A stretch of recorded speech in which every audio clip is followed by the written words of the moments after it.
دیگر برادر عزیز پرسید است که خب آیا روزی وفات پدر یا مادر را جشن گرفتن، صدقه کردن در حق او درست است یا نه؟ بعضی ها میگویند که درست نیست. خب روزی وفات پدر یا اینکه روزی وفات مادر یا اینکه هر روز باشه برادران عزیز، شرط نیست که فقط روزی وفات شد.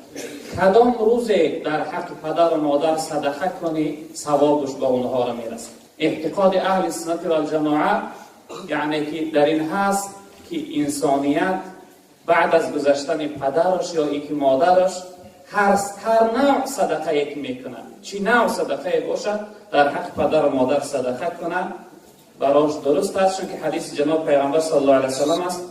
پیغمبر بزرگوار گفتند اذا مات ابن آدم انقطع عمله الا من ثلاث. تا وقتی که انسان بندگی که وفات کرد، خداوند نامه اعمال او را محکم میکنه. یعنی نامه اعمالی که ما هر عملی کنیم در اون نوشته میشود. وقتی انسان وفات کرد، اون نامه اعمالی که در اون نوشته میکنه یعنی ثواب و گناه اون محکم میشود. جناب پیغمبر گفتند مگر از سه گروه انسان خداوند نامه اعمالش محکم نمیکنه. اینها کی هستند؟ این انسان‌های خوشبخت. یکمش پیغمبر بزرگوار گفتند که صدقه جاریه، انسانی که صدقه جاریه کرده. صدقه جاریه یعنی مسجد آباد کرده است، راه بنیاد کرده است، و یک جای بی آب آب برده است، یک باغ یعنی درست کرده است، یا اینکه یعنی یکان کوپریک و پل راست کرده است، یا اینکه به یک بچه طالب علم کتاب خریده است. تا وقتی که همون چیزش هست مردم استفاده میبرن، این را صدقه جاریه گفته میشه. اگرچه بعد سر این انسان هم باشه ثواب او در نامه اعمال شخصیت نوشته میشه. دویمش پیغمبر بزرگوار گفتند او علم ينتفع به، یا اینکه علمی که منفعش فایدهش مردم برده باشه.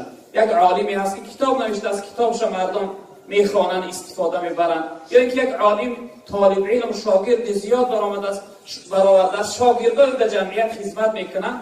تا وقتی که یعنی اثر علم او در جامعه هست، ثواب یعنی اون تعلیم شاگردهاش و کتابهاش در نامه اعمال عالم هم نوشته میشود. سیمش پیغمبر بزرگوار گفتند که ولد صالح یدعو له، انسانی که فرزند صالح از خودش در دنیا باقی گذاشته است. یعنی فرزندش یک فرزندی با آداب و با خوش اخلاق تربیت کرده است که در جامعه خدمت میکنه. و هر کس که باشه، چی دکتر است، چی ملیسه هست، چی اینکه یعنی که رئیس سردار است، یا قاری بچه است، یا طالب علم است، یعنی فرزندش یک کسب و هنر داره، خدمت این فرزند در خلق خدا میرسه. تا وقتی که فرزندش یعنی در جامعه خدمتگار، ثواب عملهای نیک فرزندش خداوند در نامه اعمال پدر و مادر نوشته میکنه. و همین خاطر هر روزی که اگر انسان یعنی که در حق پدر و مادرش صدقه کنه درست است برادران عزیز.